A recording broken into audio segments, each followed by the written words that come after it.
Saying it's time to get into it. Time to get into it. Time to talk about this upcoming game that the Jets have, man.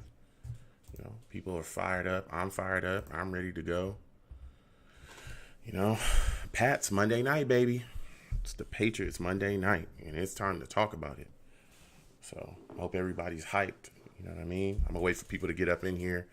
We got quite a bit of people.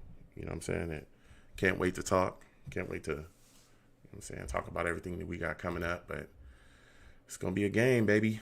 It's going to be a big game. Monday night national stage. We 0-8. We still trying to get that W. You know what I'm saying? Still trying to get that W. Todd Steele. Todd Steele, what's going on with you, my man? How's everything going with you today? It's good to see you up in here. You know what I'm saying? Good to see you folks up in here, man.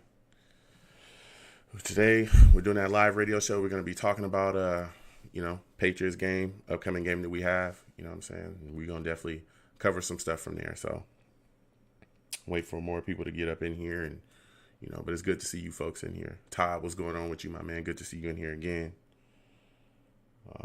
1 second, folks. Let me go ahead and share this. Make sure everybody knows that the stream is going. Make sure everybody knows what's happening. You know what I'm saying? I want to make sure everybody's informed. Come in.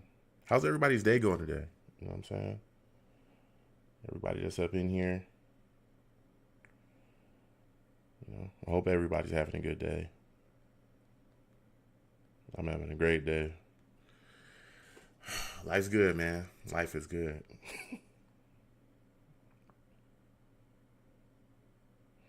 Man. Man. It's been quite a day today.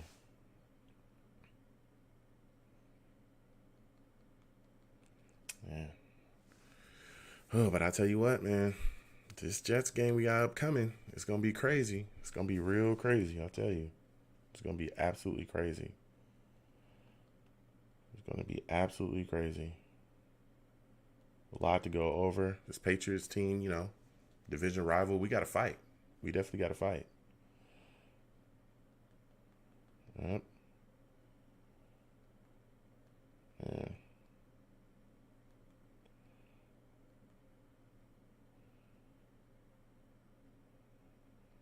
Yeah. So much to cover.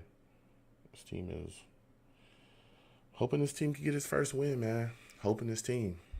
Val's in the building. Val Outlaw, what's going on with you, my man? How's everything going? Good to see you up in here. Val says, it's going good. I'm surprised we have a primetime game, I am too.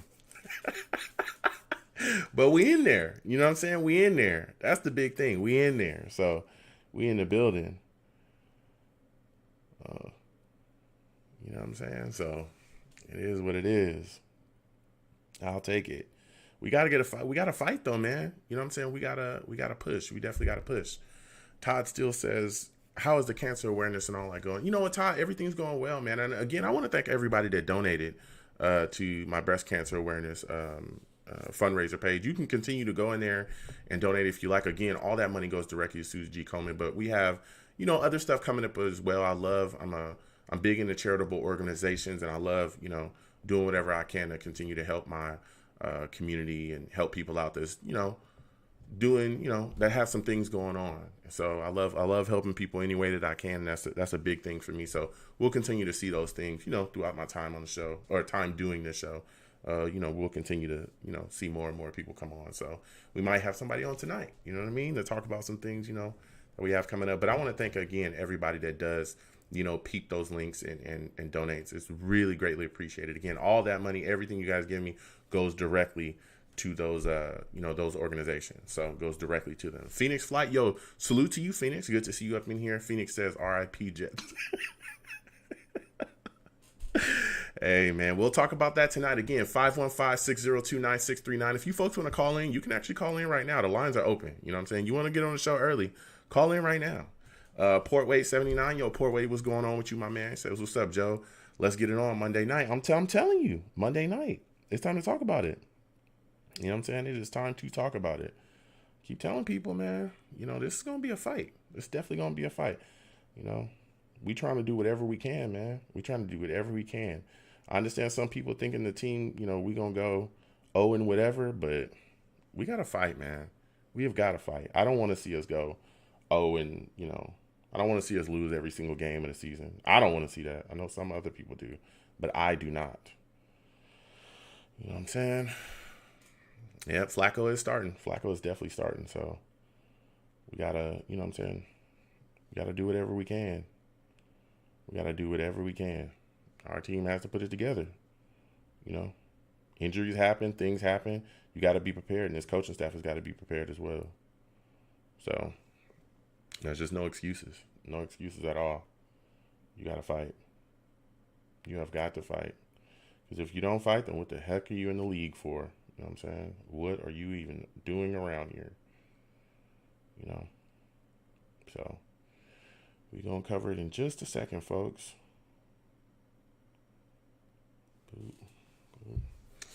All right, so I'm going to mute the audio really quickly, folks, and I'll be right back. I got to get a connection going, so hold on a second.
Folks, listen. It is time to get into it, okay? This team right now, fighting, trying its best, to get into the win column. They at least, trying to get their first win in the season. We're trying to do whatever we can. We all know Sam Darnold not going to be playing in this game, still dealing with the shoulder injury, still trying to, figure that out. I'm actually glad that they did not start Sam because, again, we've seen in the past that caused issues. We saw that when they started Becton before, that costed him time because he came in, re-injured that shoulder, caused some aggravation to the injury, and they actually ended up sitting him and, missed some time there. We really, could have really have made it even worse than what it was. But they were very smart with Sam this week. Shoulders jacked up, no need for him to play, so now he's on the bench. So now, again, we're looking at Flacco being the starter here. And let me tell you, this coaching staff, this team, no excuses. Injuries happen in this league. You cannot sit around and just, boo-hoo and cry about it. We've got to move forward. And this staff, particularly Daryl Loggins, and because now he's the play caller, Daryl Loggins, Adam Gase, they better have a game plan prepared to go out there against New England Patriots and look competitive and fight. Because there's no excuses. Injuries happen. But before we get into the game, before we get there, we always love to have people come on and talk about charitable organizations on this show. We love to impact our community. So with Thanksgiving right around the corner, all the things that we have going on there, we're going to have Mary O'Connell come on from the Community Food Bank of New Jersey. She's going to talk to us a little bit about what they do there at the Community Food Bank and how they impact the community. So, Mary, I want to thank you for coming on the Long Beach Joe Show. How are you doing today? I'm doing very well, Joe. Thank you for having me. Yeah, absolutely. Absolutely, Mary. I love talking to you about everything that you folks are doing over there, but could you give us a little background on the Community Food Bank and what exactly you folks do for the community there? Sure. The Community Food Bank is actually recognizing our 45th anniversary this year, and we are New Jersey's lead anti-hunger organization and have been delivering food, help, and hope for all of those 45 years. We are actually obviously having an issue with increasing hunger in the state of New Jersey, as it has been rising across the United States due to the COVID crisis and the resulting economic crisis. So there are at this point, more than 1 million food insecure New Jerseyans, and nearly 400,000 of them are kids. Hunger exists in every county in New Jersey, even the most affluent. It is actually a 365-day-a-year problem, and we are seeing a lot of our hungry neighbors, who include parents who skip meals to feed their children, and seniors who are forced to choose between paying for medicine or food. And the pandemic has resulted in a big increase in New Jersey's food insecurity rate. It's estimated that there'll be a 56% increase in New Jersey, and that's higher than expected nationwide, which expected a 46% increase. And neighboring states actually also will be experiencing increases in New York and Pennsylvania, although not as high as New Jersey. And food insecurity among New Jersey's children is expected to increase by a shocking 75% due to COVID-19 and issues of school attendance and school feeding and many other problems. And one of the saddest things about what's going on now is that many of our neighbors who are finding themselves in need for the first time, and it's basically been estimated that approximately 4 in 10 individuals being served are new to needing charitable food assistance, and they've never had to approach a charity for help with food in their lives. So it's a big adjustment, and the food bank has been working very hard to address situations which are unprecedented for us in our 45 years. Go ahead. No, we just know that there are an awful lot of people out there who are in need, but we luckily also know that there are an awful lot of people who are out there who really want to help. Obviously, all of the food banks in the New York metropolitan area are facing the same issue. So in the Jets world, obviously, Long Island Cares and the Food Bank for New York City, the Community Food Bank for Phil down in Monmouth and Ocean County, and Feeding Westchester and up into Connecticut. It's been rather inspiring. I coordinate the Checkout Hunger campaign for the entire region, so I actually see the efforts that all of the food banks have made. We at the Community Food Bank have been increasing our food distribution rather remarkably. Last year, the food bank, Hillside, and our southern branch down in the southwestern part of the state distributed over 80 million pounds of food, which is equal to more than 66 million meals. And we've had to really increase that because of all of the increase in need that has existed. And it's been inspiring to see the food banks actually totally change operations. We, for a long period of time, were actually open for business 24 hours a day in terms of our warehouse. We don't actually distribute food. We distribute largely through our agencies, which are over 1,000 community partners and feeding programs and it includes having kids cafes and family packs, summer food programs, and senior boxes for senior citizens. we have lots of initiatives. We have Hunger as a Health initiative. We have Healthy Families, Family Farmers Markets, the SNAP Ed Nutrition Education, and a Diabetes initiative. And it's been pretty incredible to see the food banks really have to change their style of distribution. We had traditionally never done direct distribution to people, and yet at the very start of the COVID campaign at Branchwood Park in Newark, we had a very, very large food distribution. In our southern service area, we have had continuously, in conjunction with a lot of the casinos, because all of those people have been unemployed, having food distribution things where people actually drive up to the food distribution in cars and receive food and a box of food and produce when it's available. And so many things about how we are operating now are completely different. So that's been really inspirational. I've been working at the food bank for almost 19 years, and it's really been an inspiration to see the community food bank and all of the other sister Feeding America food banks rise to this occasion by being completely willing to revamp what they're doing and rethink how we can actually address this hunger issue. Wow. I mean, and everyone listening, we're speaking with Mrs. Mary O'Connell of the Community Food Bank of New Jersey. If you'd like to get involved at the cfbnj.org is their website. Please get over there and check out everything that they're doing there. Mary, can you speak to us just a little bit about the misconception that the food bank is only there to serve the homeless?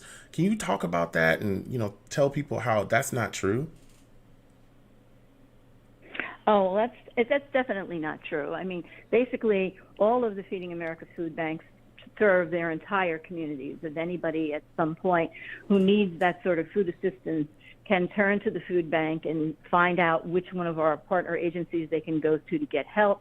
They can also find out, exactly, where they can go. You can go on our website and you can locate the closest agency to you. There also would be information on that website that would tell you where the distributions are going to be if you need that. A lot of the people who have been involved in going out to the distributions have basically said that it's sad, but yet it's also incredibly moving because people will come through in their cars and their children will be in the back seat holding signs saying thank you, and it's a very mixed blessing in terms of knowing that we're there to be able to help people, and being also aware of the fact that we need to constantly work to make sure that we're reaching everybody who is in that situation of not knowing where their next meal is coming from. Yeah. And that's for everybody. I mean, obviously there are people who are what we consider the working poor, which are people who have always needed assistance because the minimum wage is just not enough in a place like New Jersey for people to be able to really keep a roof over their head and keep gas in the car and keep their kids in clothes and food and medical expenses. It's just a really expensive place to live.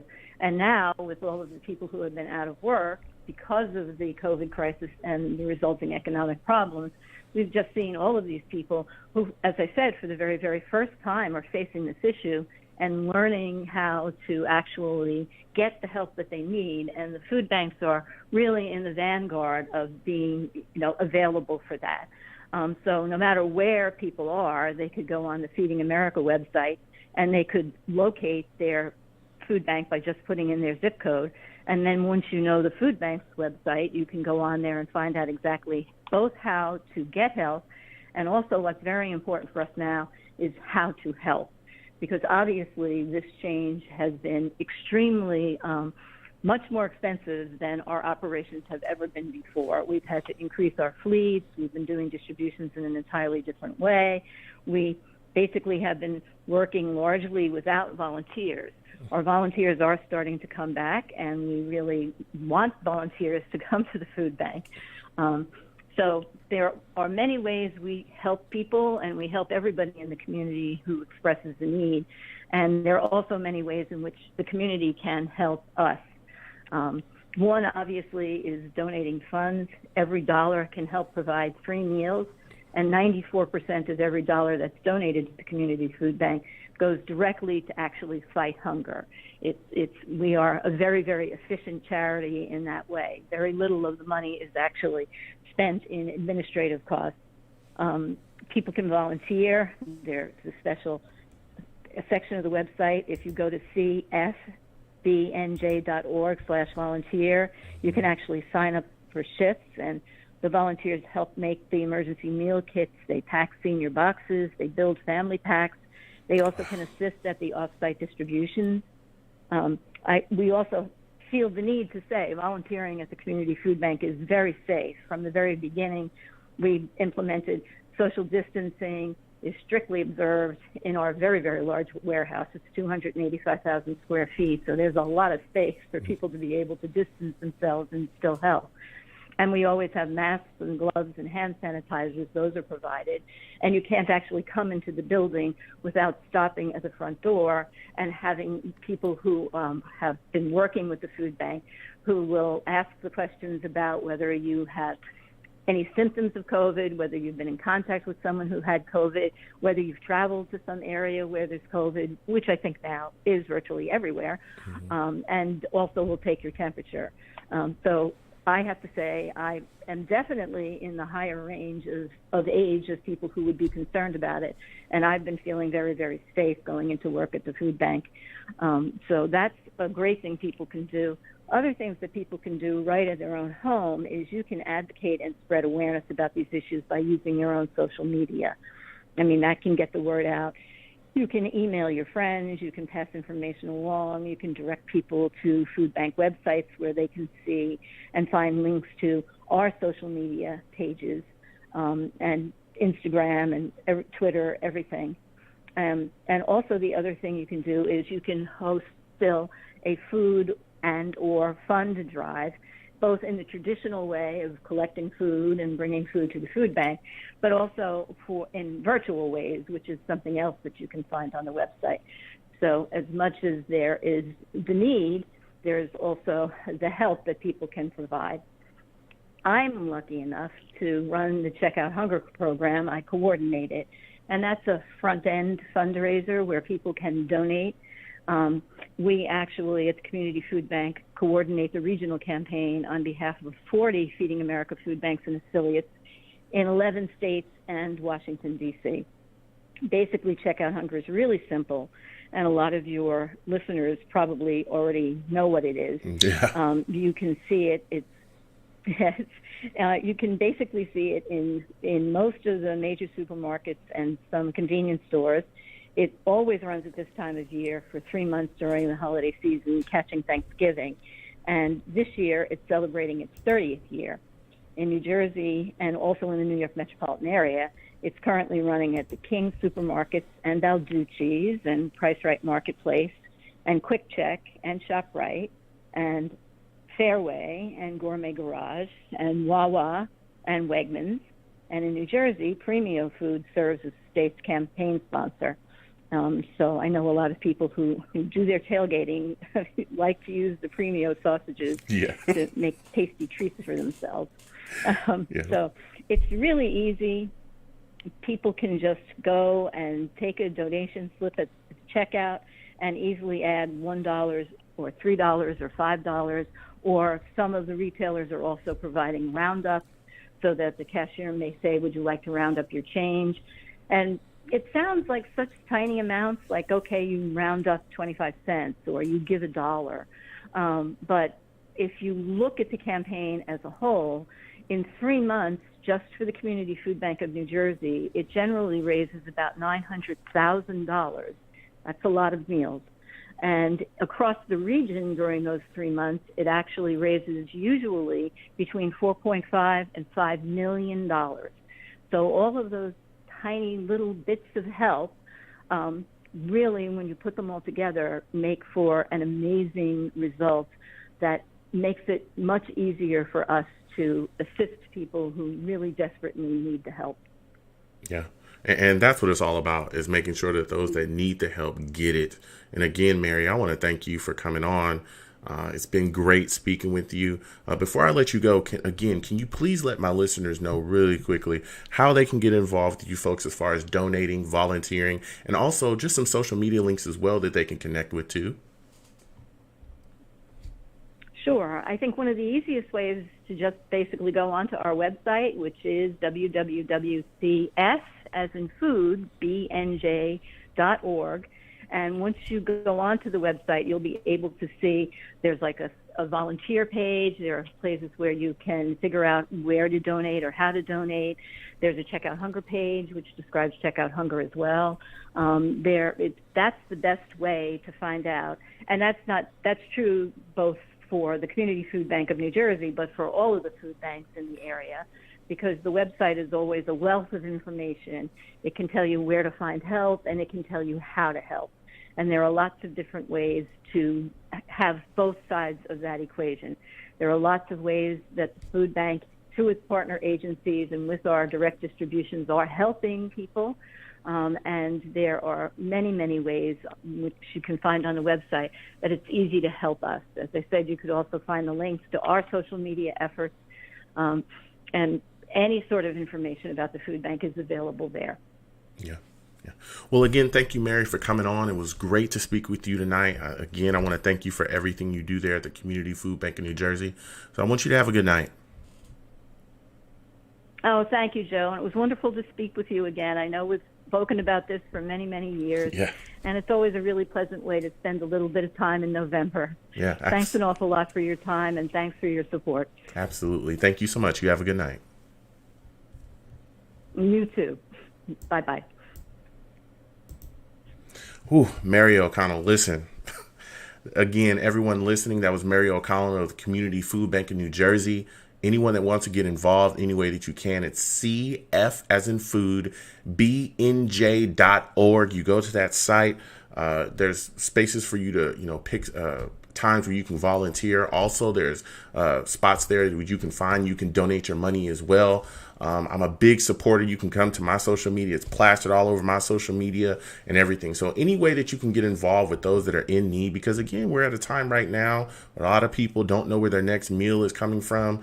People are struggling in different ways. So any way that you can lend a hand, whether it be, again, the Check Out Hunger that she spoke about too, just giving a little bit, rounding up a little bit on a little bit of the money that you're already spending, it greatly appreciated. Again, CFBNJ.org.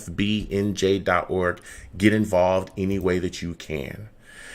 Now, with that said, we got to get back into these Jets. We're gonna move back into talking about the green. Going to move back into talking about this game that we have coming up with the New England Patriots. We also have some stuff as well to speak about with Joe Douglas. And we got some callers on the line. Again, if you want to call in, it is 515-602-9639. 515-602-9639. We're going to be talking about the upcoming game against the Patriots and other things as well. Before we get to the callers, though, let me tell you something. Darnold is out because of that shoulder, but this team needs to go in there and be competitive. There's no reason for this team to come out, look lackadaisical, look unprepared. This is a division opponent that Adam Gase, Darrell Loggins should know. That's one of the reasons why we brought him in here. He should be prepared and have this team fully prepared. We should not come out and be sleepwalking. We should not come out and look like we have no business of knowing what we're supposed to do. And young players also need to play in this football game, and they need to get reps. We need to see the ball be put in the hands of young guys like Mims, P. Ryan, different things that we've talked about, throughout this entire season. We need to see that. So I'm going to go ahead and get into the callers because I want to hear from a lot of you folks. I know a lot of people are fired up. They're ready to talk about some things. So we're going to go to our first caller here. Listen, caller, I know you're sitting back. You're fired up right now. You're excited about things that are going on. Give me your thoughts on Sam Darnold being out against New England Patriots. Hello? Yeah, caller, we can hear you. Oh, hey, this is Val Outlaw. What's going on, Val? Hey, how you doing, man? All right, so I'm gonna definitely give you my take of. Can I just recap of the Chiefs game? I didn't really get to call in that time. Well, a little bit. Go ahead and give us a little bit of what you thought there. Okay, it's fast. It's fast. Well, we definitely seen that they didn't really try against us, and you seen that Patrick Mahomes, he was not running the ball at all. He basically was like a pocket passer. No. So we know what we're expecting from that defense, from this defense that we're playing with now. Now to the Patriots. That's all I had to say. Mm. All right. Well, coming to the Patriots, what's your thoughts about what are your thoughts about Sam Darnold? He's going to be on the bench now. We got Joe Flacco starting. What do you expect out of Flacco? Man, See, I have my score, but I'm gonna save that to the end. Yeah, But save that to the you end. know, it's basically yeah, I know. It's basically flatline every time Joe Flacco is as a quarterback. So he's not gonna push the ball as much. That's what I'm expecting. Hopefully we could get Mims involved because like the last game he only had 2 receptions, which is ridiculous. He needs to get the ball at least a little bit more. So I feel like we should definitely push the ball. And I do have a little sympathy for Herndon a little bit because the thing is, Why? he's definitely not going to be here next year. No. All right. Hear me out. Okay, Val. Come on, Val. Because I know you did. I know. Okay, Hold okay. on, Val. I know that you did not think you was gonna slide that by me, and I wasn't gonna check that. I know you didn't think you was gonna call in and get that slid right by. That's not happening, bruh. I play defense. I'm Dikembe. I'm blocking that. You need to tell me what's good, bruh. Why do we have sympathy for Herndon? Tell me, Val. This is his little defense. If you play basketball, you play football. If Val. you do not get the ball often, you're going to fumble the ball. You're basically cold. Val. You give the ball to him at the halftime. Val, are you serious? That's Val. we don't use the tight ends. That's what I'm saying. We don't even use the tight ends. You know, that's what I'm saying. Val. You know I That's love my you, little bro. defense I to him. hear you. I'm not Listen. defending him. All right, I think he's going to be gone by the end of this year. Did he pay He's you, been Val? terrible. He's been terrible. Did he pay whatever he's paying you, Val? I'll pay you double.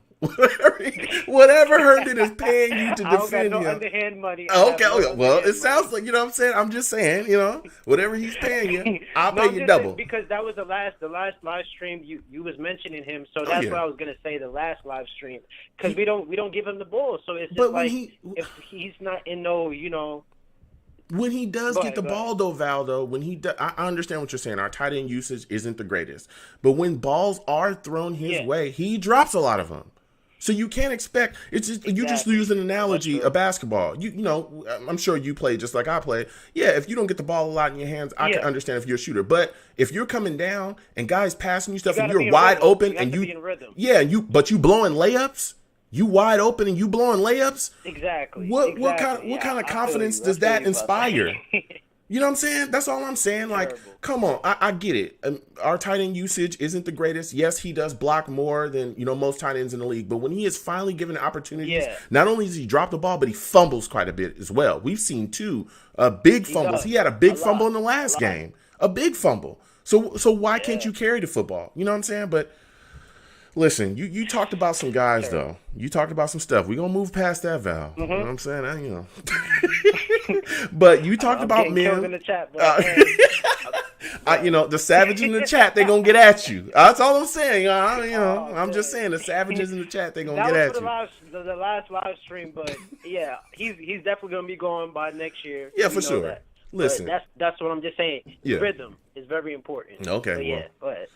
I hear you, but, we're going to move past that. Listen, you talked about Mims, and I understand that. Mims getting the football in his hands is extremely important, especially in that second half. But I want to get your thoughts on P. Ryan. Do you think that this is finally the week where we see him get way more carries than Gore? I mean, is Adam Gase and the coaching staff going to at least giving him the ball? Are we going to at least let him shine? That's the question. That's what I'm saying. I mean, we've seen flashes. We definitely seen flashes, which is great. And I feel like we're going to give him the ball a little bit more. But the thing is, are we going to give it to him in halftime? Or halftime adjustments? That's my problem. Yeah. But I'm definitely, hopefully, we give him the ball. Yeah. You spoke a little bit. He shines, Yeah, you spoke a little bit about halftime adjustments as well, too, man. And that's my big question, too, going forward, because you look at, what we did against the Chiefs. We didn't do much after the half. There was one game where we literally had 4 yards after the half. That was ridiculous. I mean, what are your thoughts about Loggins yet again? He's calling the offensive plays for this week. Do you think we'll get it together and be better after the half than we've been so far, under him? Are we going to outsmart Belichick? Are we going to outplay that defense of the Patriots that is still there? Remember, they go against teams that they're close of beating, but they just don't finish. Yeah. That's the problem. So, I don't know, man. I mean, all we're doing is we're scoring 9 points and we're scoring 10 points in the first half, and then the second half we are flatlined. So I really don't know. I don't have no question for that. It's just the second half adjustments is terrible. Yeah. It's just the same thing. We're not getting the ball out. Yeah. We gotta get Mims involved. I don't know why the offense is not around Mims. He's showing flashes. We have to give him the ball. Yeah. Yeah, I don't understand it either. And like you said, this kid has shown us, at times there's some flashes there. There's some looks where, this kid might have it. I mean, he made a bunch of catches, in the first game that he actually came back, and then we saw nothing in him after the second half. We saw nothing. And it was completely ridiculous. The last game, he only had 2 catches in the entire game. And this is with our wide receiver core having injuries in it. There's no reason why we shouldn't be able to game plan to get this young kid the football in his hands, especially if, we're dealing with offensive brilliance around here. That's completely ridiculous to me. I don't understand it, Val. And we're running Frank Gore like he's playing to get a 5-year extension. I really don't get it. It's like this is his showcase. Like he's fighting to get that 5-year extension. Yeah. I don't know what's going on. I don't know why we're basically surrounding our team for Frank Gore. Yeah. I really don't get it. Like I said, this is what I'm saying about this coaching staff. Yeah. I don't understand it. Yeah, man. I don't know what's going on, but I want to before we're gonna keep going. I want to talk to you just a little bit about the defense, man. It's looking like Quentin Williams is not gonna play. How concerned are you about that as far as getting pressure on the Patriots? Because we know that Cam Newton is still a quarterback in this league that he can make the plays with his arm, but he can also still make plays with his feet. How concerned are you with Quentin Williams not playing in this game and us not being able to push that pocket without him being there? Man, let me tell you something. When did we ever stop any quarterbacks that could run the ball? That's the question. Kyle Murray, he just ran all over us. Yeah. Josh Allen, the first game, you seen what happened. We couldn't stop him at all. And the second game, he kind of did it as well, too, but we definitely stopped him a little bit because of Quentin Williams. So now you're saying Quentin Williams is out of the game? I don't know. I really don't know. Yeah. That's why I said this offense is going to really – they're going to give it to us. Yeah. Yeah, man. Yes. It's gonna be. I think it's gonna be probably bad. I can't lie. Cannot lie. So what are your 3 keys to victory for the Jets? My 3 key victories for the Jets is to hold down as much as the defense. The defense has to at least play more aggressive. They have to get to Cam Newton. Mm-hmm. They have to bring that pressure. Because every time that I've seen Cam Newton and you bring that pressure, he's gonna basically at least mess up his accuracy of getting to the wide receivers because their communication is not all the way there. So you have to get to Cam Newton. Yeah. And the second, the offense has to be alive in the second half.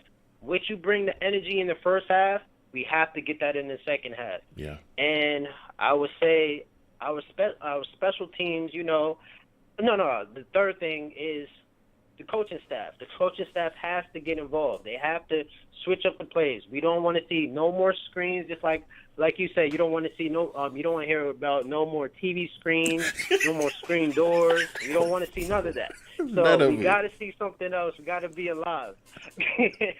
So we don't want to see no 3rd and 15 with a screen. Yeah. That's not happening. Yeah. And another thing, Joe Flacco cannot take no sack of no running back all the way back and getting sacked. Oh, Can't have that. Yeah, we've seen that. So that was bad against the Dolphins. Yeah. So yeah. So Val, bruh, again, I want to thank you for calling in. Give me your final score. Give me your final score prediction for the Jets versus the Patriots on Monday night. All right. I'm being generous. All right. If Sam Darnold was playing, I was going to give it 27-14. But now that you just said Joe Flacco was playing and he's going to be starting, I'm giving it 27-10. 27-10 or probably 27-9. 27-10, 27-9 Patriots? Yep. Patriots is Okay. gonna win. All right. Well, That's how I got it going. all right. Everybody just heard it. Yep. 27-10, 27-9 Patriots. You know, that's Val's prediction. Listen, Val, I want to thank you for calling in, my man. Mm-hmm. You know what I'm saying? Savage is going to be on you. I'm just letting you Yes, know, sir. I'm not looking at the chat. I'm just saying they going to be on you. But you a Savage as well. Oh, You a man. Savage as well. You part of it. But then, Listen, you know how it go. Listen, rhythm is key. Okay. Rhythm is key. If Okay. you're not getting the ball, a lot Okay. of stuff, you know what I'm Yeah. saying? You're going to fumble the ball a lot. Mhm. But, like I said, he's gone. Mhm. At the end of the season, he will be gone. Okay. I'm not defending him no more. I'm just saying rhythm is key. I'm sure it is, Val. They about to give you all the rhythm you can handle. You have a good night, man. All right, man. All right. Ooh, Val calling in. Listen. Val tried his best to defend Chris Herndon. I'm not, listen, the Savages in the chat. That's why we call them the Savages. It's your first time listening to me. I do live stream while I do the radio show. And my chat is called the Savages because they're savage. Okay? They don't care about nothing. They don't care how famous, not famous you are. If you say something that they don't like, they attack. I ain't gonna lie to you. They attack. Nobody is safe in these streets. Not even me. Not even me. They talk about me crazy sometimes. You know what I'm saying? It is what it is. That they get after it. You know what I'm saying? So Val, you gonna have to be held accountable for that Herndon take. You know what I'm saying? You gonna be held accountable for that Herndon take. Everybody's got their takes. I respect it. But they gonna let you know how much they respect it too. I'm gonna let you know. So we're gonna keep going along. Callers, I'll come right back to you in a second. I'm going to go to the Savages really quick in the chat because they are going off. King Cammy Podcast. Yo, King, salute to you. King says, halftime adjustments? Gaze doesn't know what that is. Ooh.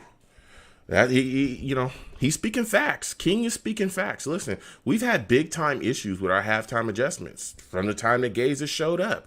We've seen it. We've seen us consistently get beat week after week after week after week after week because we come out after the half and we have no clue what they're doing and the team has made adjustments. That's how we got beat by the Bills. That's exactly how we got beat by the Bills. They came out. We were looking really good in the first half. We had things rolling. Offensively, things were moving. The Bills said, let's blitz the crap out these guys. We know they can't handle that. They ain't going to make no adjustments. That's exactly what they did, and they crushed us in the second half. Again, we've come out and we get blown out in the second half. We've seen it. 4 yards in the second half. Less than 60-something yards in the second half. Less than 100 yards in the half. We consistently have those issues because we do not make adjustments to what other teams do on the football field coming out after the half. It's completely ridiculous. Todd Steele in the chat. Yo, Todd Steele, salute to you, my man. Again, everybody, thumbs up. Wherever you catch me streaming at, if you can thumbs up the stream, is greatly appreciated. My guy Todd Steele be in the chat doing work. Todd Steele says, gotta disagree, Val. If Herndon goes into the game cold, that's on him. He's supposed to be a pro. He should be able to catch the football in warm-ups. No excuses. Listen, Val already getting after it. Todd already getting after it. Already getting after Val right now. I'm telling you. You know what I'm saying? You give those takes, I disagree, but, you also got to deal with the Savages. They also come for you as well. So I'm going to get back to these callers. We got a lot of callers on the line right now. Again, if you want to call in, it is 515-602-9639, 515-602-9639, and we'll get to everybody. Okay, please be patient. I know I have quite a bit of callers, and do not call in to my show cursing. I know that this has been a frustrating season. I understand the Jets don't necessarily look as good as all of us hoped that they would look, but you call in cursing on my show, I'll get you out of here faster than Adam Gase can ruin offensive talent. That's fast. That's fast. That's real fast. That's real fast. I'll get you out of here faster than Adam Gase can put you back out on the field if you have an injury. That's real fast. That's fast. I'm not going to keep telling jokes. You know what I'm saying? We're going to get to the next caller. Elias, I'm coming to you, my man. Elias, I want to get your thoughts on this matchup with the Jets and the Patriots on Monday night. How are you feeling about Flacco starting because of Darnold having that injury? Joe, what's going on, man? How you doing? I'm all right. How are you feeling tonight, man? I'm doing good. Not looking forward to this game. My opinion, the quarterback that should be starting is David Fales because he's a bum and will automatically lose. There's no point in winning this game when Darnold's not playing. So that's how I feel. Maybe Okay. for Mike White, one of the other crap quarterbacks we got, like Flacco sucks, but he's not as bad. Mm-hmm. So like if we win this game, that'll be the biggest Jets loss, because then you're putting the Patriots in a prime position to get one of those top quarterback prospects. Okay. So that would be a nightmare. But before I get to this game, I got to rant about something that I haven't heard anyone talk about. So I don't get why. I know he hasn't played much, but I don't get why we just released Quincy Wilson when we spent a draft pick on him, and Pierre Desir's still here when he's not going to be here next year. Like we always talk about the young guys should play and stuff, and like I'm not saying Quincy Wilson's any good, but he could potentially be a decent depth piece in your cornerback room. And the fact that you just cut him and Desir's still here getting cooked every play, it's just like they just favor the veterans so much. When it's a rebuilding team, you shouldn't be playing a bunch of old guys, you know? Yeah. First off, I want to thank you for calling in, Elias. Listen, I hear what you're saying. I think there was just issues with Quincy as far as getting him on the field, and maybe they just looked at him and said, "Hey, he's worse than Desir at this field at this point." You know what I'm saying? So, but I hear you, because we did trade a 6th rounder to get him, and then basically, never really got anything for him. And that again, that 6th round pick, I know a lot of people look at it like, hey, it's just a 6th round pick, but maybe we get a player that can come in later in the draft or something like that. So I understand why some people are upset about that, because again, that's a pick wasted on a guy that never did anything for us. So, and we got Bryce coming back in too. They brought him up, so we'll see what he does. We're used to that, man. Yeah, we're used to late round picks never doing anything. We're used to 1st round picks. There's 1st round picks we had that did nothing. Exactly. So Darren Lee, Calvin Pryor. Yeah. But I want to get to this week about this Patriots game. You look at Darrell Loggins; he's calling the offensive plays again for yet another week. What are your expectations out of him, and do you finally think he'll understand how to make adjustments after the second half? No, because it's an Adam Gase offense. There's no such thing as adjustments. It's been 2 years, man. We're used to it. You can't expect any change. Dude's too stubborn, and this is just his puppet. This is like giving him the play calling. I don't know, to show that, hey, it's not just me that's the issue. It's like, this guy sucks too. They're both trash. They need to be both need to be fired once we're guaranteed the 1st pick. Yeah. They both should be out of here. I'm just hoping that this week we just adjust to whatever they're doing out there, because again, and Elias, we've watched the Patriots. They've been in the division. We've been with Jets fans for so long. We've matched up with them every single year, and it's like the Patriots are masters at adjustments. That's just what they do. That's how they win football games, even if they're not more talented than you, or you don't think that they're more talented than you or anything like that. That coaching staff steps up and says, okay, we look one way in the 1st quarter. We look another way in the 2nd quarter. We come out after the half. We look completely different in the 3rd quarter. In the 4th quarter, we just put you away. And you don't ever really get a sense of what they're actually doing. You just know that things are changing. They're making adjustments to what you're doing defensively, with their offensively or defensively, they're making adjustments to what you're doing. It's just, it's crazy. We've got to master that adjustment, because if we don't, we're going to get killed in this football game if we don't figure out how to adjust to what they're doing. But when you look at us on offense, and you talked a little bit about it, Elias, is, hey, these young guys need to get the ball in their hands. You look at this situation, Crowder's coming back, which bodes well for us. But again, we got a kid named Mims on this football team that has really shown some promise. Do you think Mims gets a heavy workload in this football game, and Darrell Loggins will find a way to, call the offense to make sure that this kid is heavily involved? Anything logical that we think this team doesn't do. So, he'll probably get one catch again or something. We expect this to happen, but it's the Jets we're dealing with, so I'm not trying to be too negative. I hope so. I hope, take a look at the Patriots game plan last time. Now, obviously, Darnold's not playing, so I know that they're definitely not going to do the same thing. But let's say they send, the house on a cover 0 blitz. So that means you got guys one-on-one. Just throw it up to Mims once you're getting guys are coming straight at you. Throw it to Mims, and luckily Gilmore, I think he's out this game, so that can benefit us. I don't want to win, but I actually want to look competitive. I want to look decently competitive. Mm-hmm. And, I don't think this is a winnable game. The Broncos game was supposed to be winnable. We did not win, not even close. like for the first time, like even before I was watching football, I knew the Patriots were good. Like before I was like a Jets fan. So it's weird to see them like not be good anymore, at least like not good right now, but like they're not in the same stratosphere as bad as we're at right now. Yeah. Yeah. I mean, that, you know, they are 2-5, and there's been some issues. They've lost some games on some, you know, last second plays, but I look at the situation, even though it's still fairly early in the season, I don't ever count the Patriots out. I don't. I've seen it happen so many times, and I've talked to so many people, and I've seen this so many times where the Patriots kind of look like they're stammering throughout the early in the season. Things aren't going the way that a lot of people think that they should be going for the Patriots, and then all of a sudden they put something together, they find a way to get into the playoffs, and then they're making a run, and they're either close to making a Super Bowl or in the Super Bowl. You know, we see that constantly. You know, and they win a Super Bowl, yeah. Exactly. Brady's last year there, you know, people were like, oh, you know, the Patriots are done every single season. It's Patriots are done. And they come out and they do things. So, but I want to go to the defensive side of the ball with you, and it's great that you brought up a couple things as well. You know, offensively, how they can, you know, move the ball, move the rock, especially with Cam Newton now there throwing the football around, because we all know Brady's gone. But you look at these running backs that they have: Harris, White, Burkhead. Those guys, you know, they can move a little bit, but they have a dynamic ability where they can catch the football coming out of the backfield. They can run routes. How concerned are you about that matchup with our linebackers? Do you think they'll take advantage of that and truly abuse us with their running backs coming out of the backfield, or either being spread out wide? Yeah, that's definitely what worries me the most is like their short passing game, especially to running backs. Like they don't really have anything at wide receiver, so I'm not too worried about our corners getting cooked. Now, last year they had like an undrafted kid and trashed Tremaine Johnson, made him look like Jerry Rice. But I remember that. Clone Pierre Desir on this team. Yep. What was his name? Like Myers or something? Yeah. Some dude like that. Yep.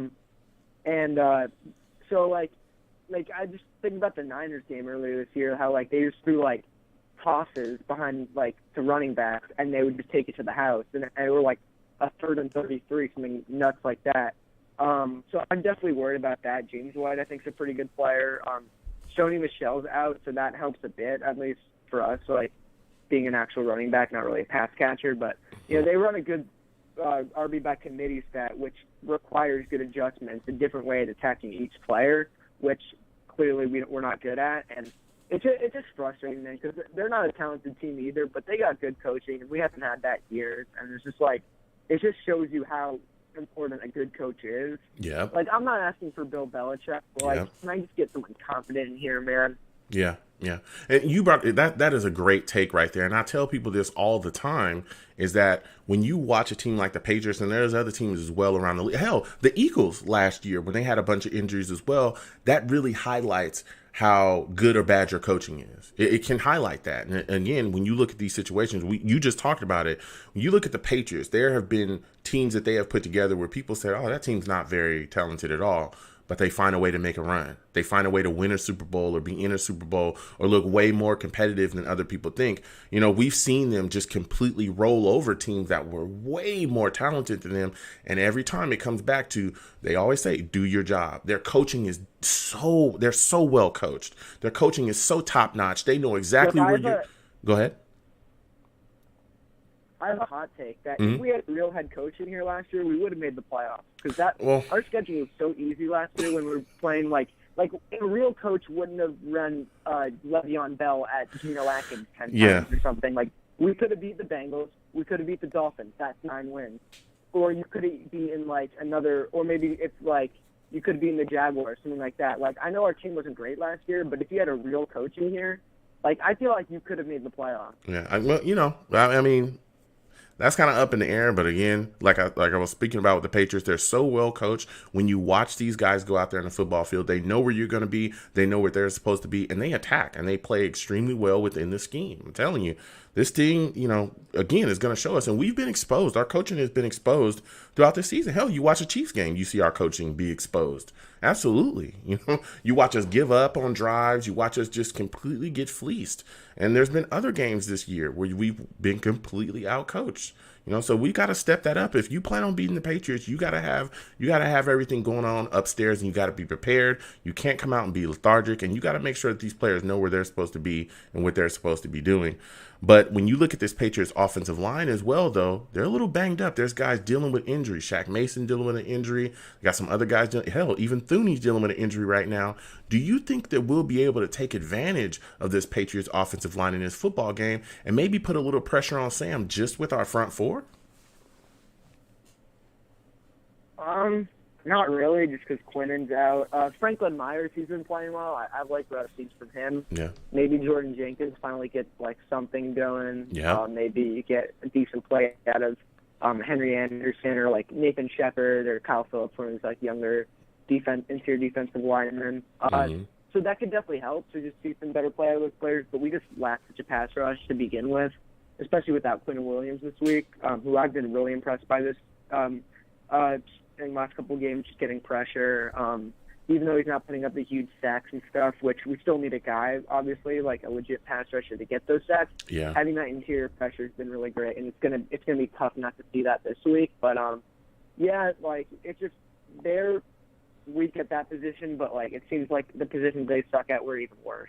Mm-hmm. Or like if their offensive line's bad, our defensive line is worse. If our offensive line is bad, their defensive line is so much better. Like it just seems like, even though they're lacking talent, it just seems like they're the Patriots, and like they actually have a win this year. It's gonna be. It's gonna. I've seen so many people. They're like, man, the NFL needs to just like reschedule primetime games. Like, whose idea was this? Or like the Jets versus Broncos or something. Like, hey man, like I just I just don't want to see us get completely embarrassed on primetime games on a weekly basis. Yeah, I don't want to see us get completely embarrassed in this game on primetime because, like you said, it's a Monday night game. Everybody's watching, man. Everybody's watching. I do not want to have to deal with us just getting destroyed and then having to walk around in my green and having people just go crazy on me. Oh, the Jets are terrible. Oh, blah, blah, blah, so on and so forth. I don't want that. But, Elias, what are your 3 keys to victory for the Jets? Adjustments, and more adjustments. Yeah. You got it. You got it right there. That's not happening. So. Yeah. What is your final score prediction for this Jets game against the Patriots? Offenses are terrible, so maybe 13-7, 14-7 Patriots, something like that. Mm-hmm. Last thing, this is a good for you telling the callers not to swear. Joe will get you out of here faster than Adam Gates will run empty back set against cover 0 blitz. Elias, man, so bringing it. That's fast. That's very fast. Elias, man. Fast. Yeah, I want to thank you for calling in, man. It was good to speak to you tonight. Of course, man.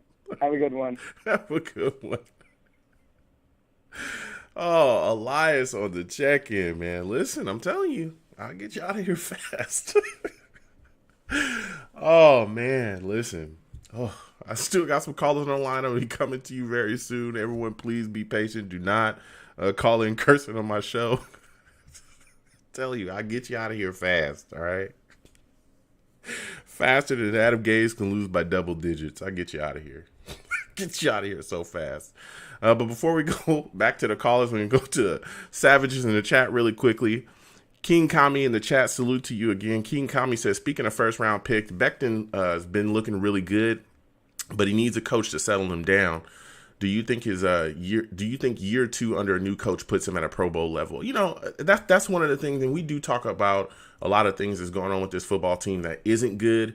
We highlight a lot of the issues that we have because a lot of the reasons why we're losing, is because of the issues that we have from week to week. But Becton, when he's been out there, has been a very big bright spot for us. He's played extremely well this year. He's throwing guys around. I'm talking the Chiefs game, he was throwing folks around, and the Niners game, he was throwing folks around. He's looking like a guy, and I don't want to jinx it, but he's looking like a guy that we can have here for quite some time in the future. Is going to be, a steady, stout player at left tackle. So we're very excited about him. He's really looking good. So, I'm just hoping, if we move on from, Gaze, that we make sure that we get the right guy in here. You know what I'm saying? We make sure we get the right guy in here and make sure we can move forward correctly and promptly. And that brings me to something else, that people are definitely talking about. And I want to give my 2 cents about as well. Is Joe Douglas had a press conference. He sat down and he talked about some things. 2 things that kind of stuck out to me is the things he talked about with Adam Gase. I know a lot of people were talking about when he said that Gase was part of the solution with the New York Jets. My take from that is this. When you look at the situation, any general manager, anybody that understands football can look at what Adam Gase is doing out there and be like, oh, this guy is not the guy. He's just not the guy. Like, his coaching, the way he handles players, no good. Now, do I think that means that Gase is going to be here for the future? I don't personally think that. And also, I hope that's not what that means, but I also don't personally think that. And here's why, is I don't think that Joe Douglas get up there and be like, oh, this guy, he sucks, and we're going to fire him, as soon as possible. I don't think he's going to get up there and do that. If you look at what's happening right now with the play calling not in his hands, he's just kind of just standing there around in games, looking around all the time. He was brought in as the offensive guru. If he's not, being the guy that the offense is solely running through, where the calls are coming for him, then what exactly is he doing here? And if he can't do that, then there's nothing to be done. He's failed on every single level here as a head coach, right? As what he was brought in to do. His offense is not good. He no longer calls the plays, and he couldn't get Darnold to that next step to ascend. He's actually hurting Sam Darnold with his coaching style and what he does. So, to me, I look at the situation, and I think that was just Joe Douglas trying to, cover himself or cover the organization and not, completely destroy Adam Gase and just say, hey, he's part of the solution, which technically he is. Because if you want to hire somebody else, you got to fire him. So he kind of is part of the solution. You know what I'm saying? You want to get a new head coach in here, you got to get his ass out of here. You know what I'm saying? So that's kind of what I took from it. I don't think that Adam Gase is going to be here another year. I think that Adam Gase, gets fired at the end of the season. I truly do. Because if he doesn't, we're going to be in a world of hurt. Another thing that Joe Douglas talked about as well when he talked about Sam being the QB of the future, that I do believe. I do believe that he believes that Sam Darnold is the quarterback of the future for the New York Jets. And I do think that he can look around because he also talked about, a lot of the issues on the football team being on him too, as far as the personnel and the struggles that they're having as far as roster. And we've seen him talk in the past very glowingly about Sam Darnold and working with him. And he also talked to Sam's parents and told him that he would get him protection and weapons. He would surround him. So you already see that he's already assessed that there's issues on his football team with protections and weapons and all these things. And so to me, that to me leans me towards thinking that he, truly believes in Sam Darnold and understands that there's a lot of things outside of him that is causing the issues, that isn't allowing him to be as productive as we all believe that he should be with the type of skill set and talent that he has. So, we're going to continue to talk about that with the next caller as well. I'm going to get back to these lines again. 515-602-9639. 515-602-9639. We are talking about the Jets' upcoming game against the Patriots. Savages in the chat going crazy. People, Val, I'm telling you, Val, they gonna get at you about that Herndon take. They already getting at you. Val still talking about rhythm. All right, Val. You know what I'm saying? I got nothing but love for Val. That's my guy, but the Savages are going to get at you. So we're going to the next caller. Listen, I believe this is my guy, Steve. My guy, Steve, calling in on the line. Steve, come on, man. Talk to me about your thoughts about Sam Darnold not playing and Joe Flacco starting against New England Patriots. How do you feel about that, my man? Well, first of all, what's going on, Joe? You having a good night tonight? Man, look, I'm having a great night, Steve. How are you? What is your night going, man? How's everything going with you? Everything is going all right. So obviously we're here talking about this football team. I mean, obviously we don't have to play tomorrow. We have to wait till Monday. So luckily I can focus on fantasy tomorrow. So anyway, so now going into this game on Monday night against New England. I mean, listen. This is a rematch against against last year when we had a chance to play against New England on Monday night. So this is a rematch. But the biggest thing that's going to be so weird about watching this Monday night game against New England as we play them on Monday night, this is the first game that there's going to be no Tom Brady against the Jets. It's going to feel so different not facing Brady. But, I mean, listen, we're going up against a guy by Cam Newton. I mean, Cam Newton, listen, he isn't the same quarterback that he used to be. But listen, he's big, he's tall, and he can run with the ball. I mean, this year, New England is a type of a team that likes to run with the ball and not really pass it as much. I mean, listen, the Patriots have these unknown receivers because their two main receivers are going to be out for this game on Monday night. I mean, there's no Julian Edelman. There is no N'Keal Harry. He stopped playing either. I mean, but the Patriots, I mean, they're very, very banged up coming into this game, but so are we. I mean, I don't know what's going to happen. I mean, I don't know if this is going to really, really feel like a rivalry game between the Patriots and the Jets. I mean, yeah, it is still a divisional rivalry game, but listen, for those of the Jet fans that are listening to the show, listen, I understand where Jet fans are coming from, that we should lose for the rest of the season and go 0-16. But if you want my honest opinion, listen to me. I would hate it if the team would go 0-16. Yeah. I would just like to see us win at least one or two games. I can't. If we would go 0-16, that would be like a nightmare right now if that would happen. Yeah, first off, again, I want to thank you for calling in, Steve. Listen, I hear you. I'm not the biggest fan of tanking. I understand where people come from when they talk about those things, but I want to see us just compete, fight as hard, and win as many games as we can. That's what I'd like to see happen. I don't want to see us lose every single game of the year. But even coming back into this football game, you talk about quite a bit of stuff. The wide receiver core, N'Keal Harry is out. Edelman's still dealing with the injury. I believe he's on the IR as well. But that leads me to something else, though, Steve. When you look at the situation with us defensively, Quinnen Williams is out, but their offensive line is banged up. Do you still think that we'll be able to take advantage of their offensive line being banged up without Quinnen Williams? Do you think that we'll be able to bring just a little bit of pressure just with our front four, or maybe even with some exotic blitzes? Yeah, no, this is a game that Greg Williams has to take an advantage of a banged up New England offensive line. I mean, you gotta make Cam Newton feel uncomfortable, because if you make Cam Newton comfortable, then Cam's gonna come out and he's gonna make plays.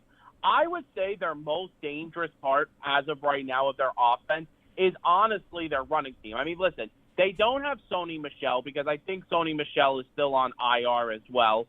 But I mean, they still got James White and Rex Burkhead, who are pretty good, decent running backs.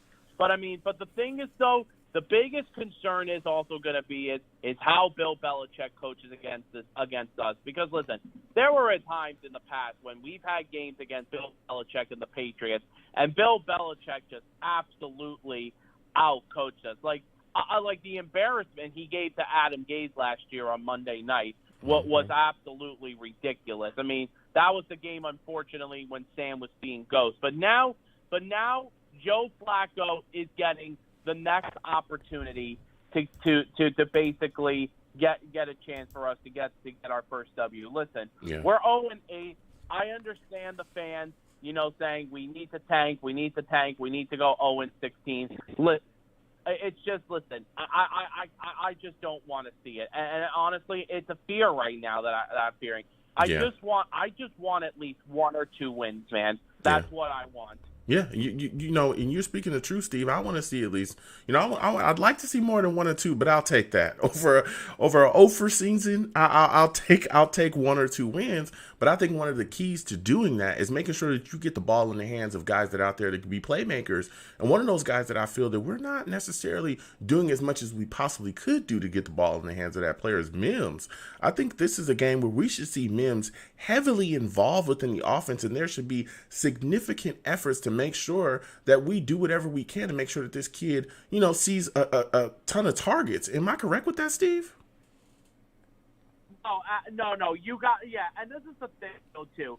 If Darryl Loggins, if he's really going to call this game on Monday on the offense, he's got to give Denzel Mims the ball more. Yeah. You got to give Mims a chance. Listen, he is a rookie. Let me tell you, last week he made some sparking plays in Kansas City last week. Even though we got killed in Kansas City last week, hey, listen, there were times where Mims in the first half, I mean, that 42-yard catch he made he made in the first half, right before the end of the first quarter. Mm-hmm. That was a great catch he made. I want to see Mims get a chance. And listen, the one thing I also did like about the game was, even though he did struggle a lot in his debut starting, unfortunately, I want to see Ashton Davis get his chance in that defensive secondary, because no one's really given a chance, talking about Ashton Davis. Listen, Ashton Davis struggled last week. And listen, he did. Kansas City was a high-powered offense. Woo. But Kansas City is a high-powered offense. But you're talking about now going into this game against New England. I would like to see Ashton Davis make an impact in this game. Listen, and the thing is that listen, I think Ashton Davis has a lot of potential to be a very good football player. We just got to give him more reps. But listen, we're going to see. We got to see what happens Monday night.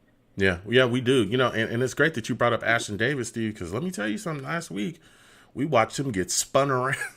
He got spun around on a play. I think it was Tyreek Hill that came out on a route, and it turned him around, and it was an easy 6 for Tyreek. I mean, but he's a young player. He's a rookie player. You know what I mean? You can't listen, Joe. You can't blame the kid on that. Okay, listen. The kid is a rookie. Yeah, he's a rookie. He's gonna learn. He is a rookie. Mm-hmm. He's a rookie. He's gonna learn. And you know what?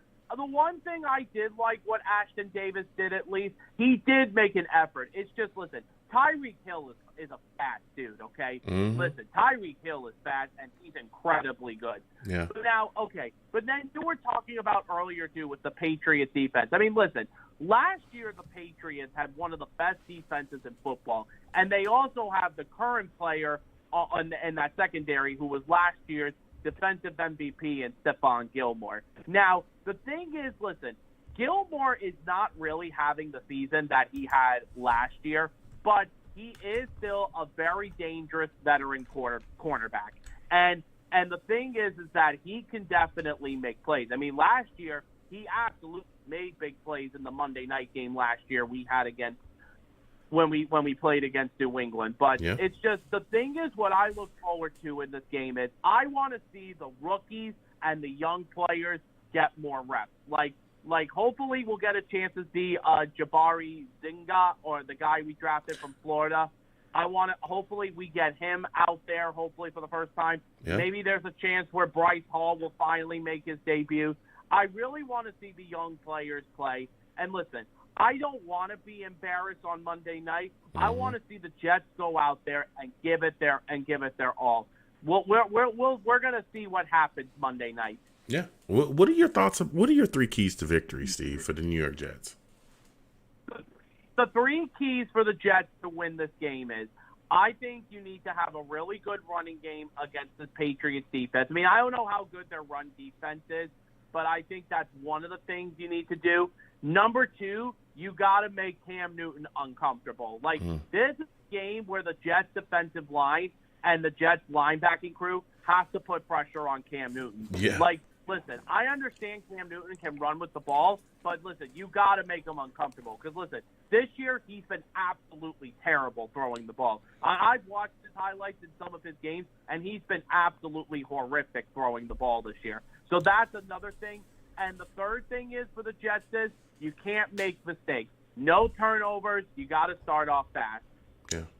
So with that said, Steve, what is your final score prediction for the Jets against the Patriots? Okay. Now, for those of you Jets fans that are out there that are listening to this right now on the Long Beach Joe Show, you may call me crazy, but I believe that this is actually going to be a trap game for New England. I think we do come out of this game with our first win. I'm going to predict that the Jets will win. I'm going to go 20-14 over the Patriots at home. Why is it a trap game though, Steve? Everyone's all been saying that this week that it could be a trap game for New England. Okay. For New England, and the reason I'm thinking is because listen, the Jets are playing for some desperation. Obviously, after this week, we go on the bye week. Listen, I may be right, I may be wrong, but this is what my prediction is for the Monday game. Okay, give your prediction again. The score is, would you say the score was again? 20 to 14, 20 to 14, the Jets win. Okay, 2014 Jets by Steve. Yeah, give it to him again. Why don't you? Listen. 20 to 14. Steve calling the Jets. He's the first person tonight to predict the Jets' victory. Yo, Steve, salute to you. Salute to you. Again, I want to thank you for calling in, man. It was great to talk to you tonight. Hey, Joe, listen, hopefully we'll get that W, man. Hopefully. Let's pray, man. Hopefully we will, man. It was good to talk to you tonight. Right, you have a good night. Good night, man. Woo. Listen, Steve calling the Jets victory. Saying the Patriots going to overlook us. He thinks it's going to be a trap game. I don't know. It's tough. You look at this situation here. They're 2-5. We're 0-8. They know we're starving. They're usually well prepared. We'll see. But I'm going to get back to the savages in the chat really quickly. Salute to Steve again. Thank him for calling in. Rudy in the chat. Salute to you, Rudy. Rudy says, Cam Newton is playing for his career. We've had trouble with mobile QBs all year. I would like to be optimistic, but this could get ugly. I don't know why the NFL didn't flex the Jets game out of prime time. Hey, I'm kind of, but I see your point there, Rudy. We have, quarterbacks that can move. Hell, you look at what happened with Josh Allen. It was a guy that was getting out of the pocket constantly and extending plays with his feet. We had issues stopping him. So, I just think we've got to find some way to put some pressure on him. We got to find some way to put some pressure on Cam Newton and make sure that, he has a long day. We've got to find ways to get after him, whether it's sending blitzes or getting outside, getting pass rushers outside and really getting after him. We've got to do something like that. Bayo in the chat. Yo, salute to you, Bayo. You know what I'm saying? Good to see you in here, my friend. Bayo says Gaze needs to relinquish play calls and give it to Greg Williams. He wants Adam Gaze out of here. Bayo, he's already relinquished, to Daryl Loggins. I know you want him out of here, but I don't know if the Jets are going to fire him before the year ends. I would like to see him gone, though. I would. You talking to the right guy, because I want to see him gone as soon as possible. But, again, salute to you, Bayo. Good to see you in here, my friend. Listen, I'm going to go into my prediction. I'm going to talk about, what I think is going to happen in this football game. I look at this situation. Quentin Williams, again, he's dealing with the injury. It's looking like he's not going to be playing, so he's going to be out. We all know Sam Darnold, he's dealing with his injury, shoulder issue, so he's going to be out. So we got Flacco starting. Our wide receiver core, we're getting Crowder back. Mims is still there. I'm looking at this situation. I'm saying offensively, we've got to come out and we've got to start fast. We've got to. We've got to make plays, and we've got to get in the end zone. I think that's been a really big issue, in our games. Our inability to, turn things into six. We've got to get in the end zone. We've got to score TDs. And not just that, we've also got to get our third down conversions together. We've got to move the chains. We've absolutely got to move the chains. All right. We can't stall on drives. We can't stall when we get into the red zone. We've got to finish our drives. That's what we got to do. And I think that's a big key, is finishing drives if you're New York Jets offense. I'm very concerned about the second half adjustments as well offensively. We looked horrific. I'm talking about horrific this year coming out after the half. And you're going up against the masters of adjustments. That's just what they do. If we are not on our P's and Q's, if we do not dot our I's and cross our T's, we'll be finished against the Patriots. Whether it be Monday night, Sunday night, any damn night, they'll kill us. So we've got to make sure that that's together, because again, this is on a national stage. We're going to be the only ones playing. So everybody's going to have eyes on you. You know what I'm saying? So, we've got to make sure that our offense is together. P. Ryan definitely got to get the ball in his hands more. Mims, there should be a concerted effort to make sure that we get the ball in the hands of that young playmaker. That kid has shown some real promise, but you can't have him out there and only give him 2 catches for the day and then kind of throw your hands up. You can't look at P. Ryan and go, yeah, you're a fresh young set of legs, but we'll just keep on handing the football over to, Gore, who's a damn near a 40-year-old running back, trying to run him into, the ground. I mean, it's just insane. You've got to be going crazy if you think that makes sense.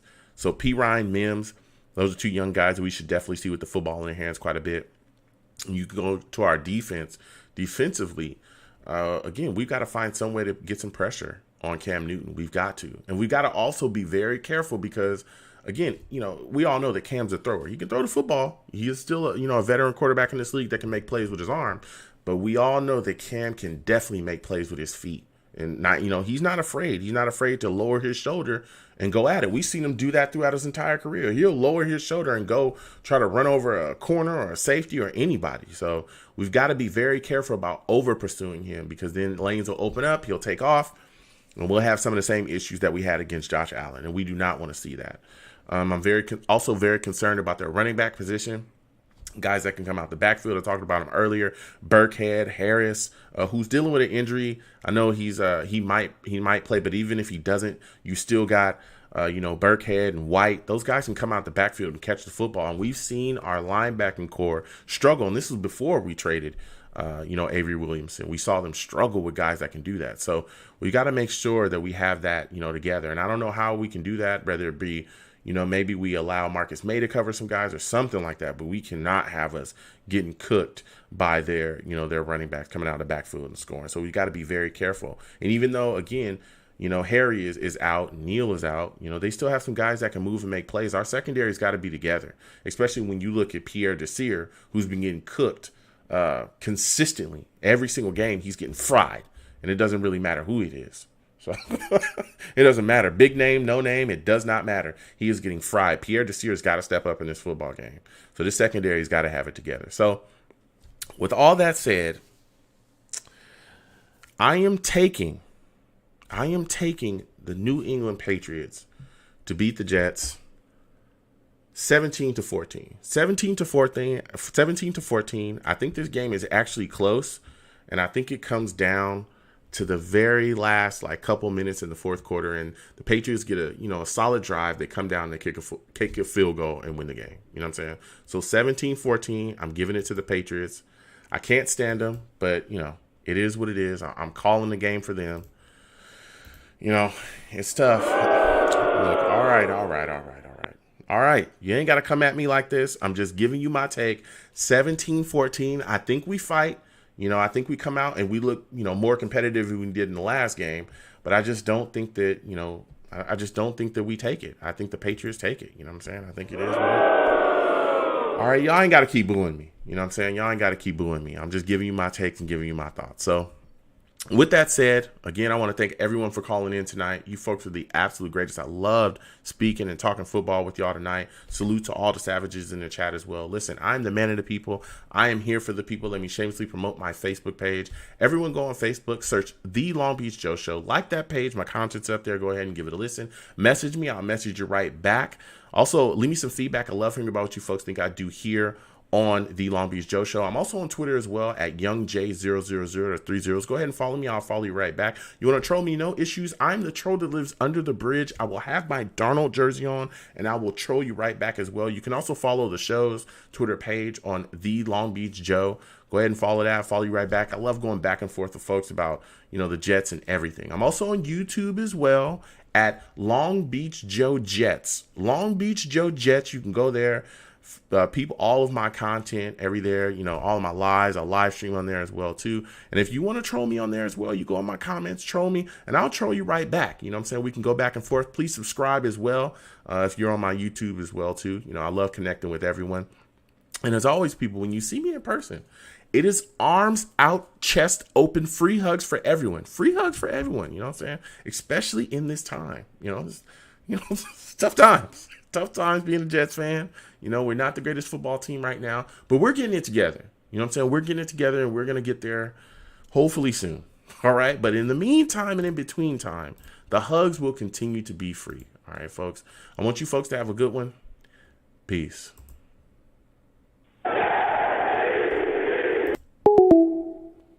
1 second, folks.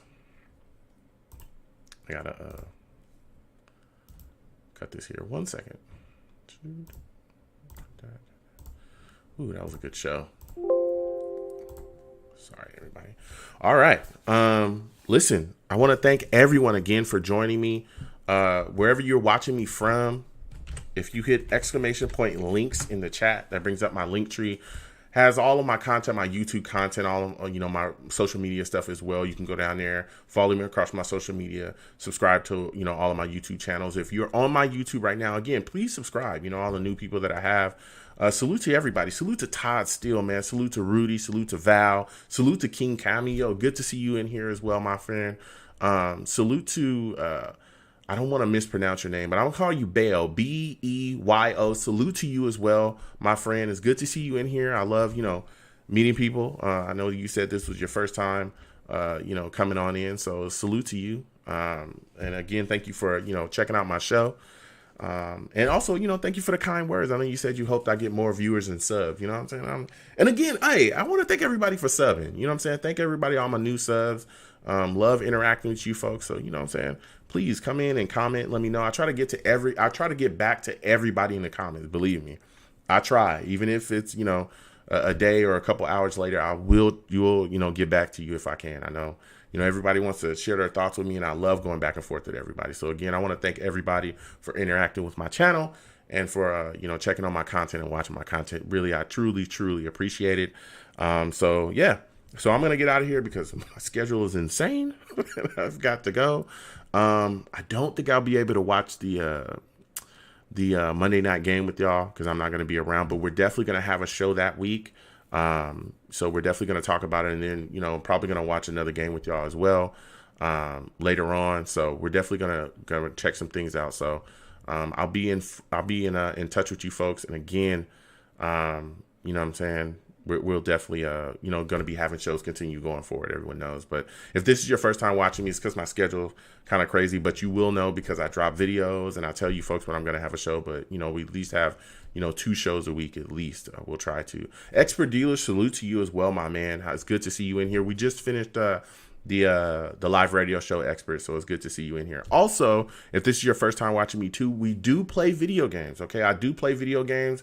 On this channel as well. After the show sometime, we sit back, we kick it, we do a lot of different things, and I have more content coming for this channel as well as my other channels too. So please subscribe to my other channels. But all that stuff is coming. My schedule is really, really crazy, but believe me, we do have a good time in here. And it's not just about the Jets football. It's also about connecting and just having a good time with everybody. So let me go ahead because I got to get out of here. But salute to y'all, you know what I'm saying? And I'll see you folks the next time in our stream. You folks have a good one. You know what I'm saying? Be safe out here. A lot of things going on. Just be safe. You know what I'm saying? Watch yourself. And I hope everyone has a good night and a good day tomorrow. All right. You folks have a good one. Peace.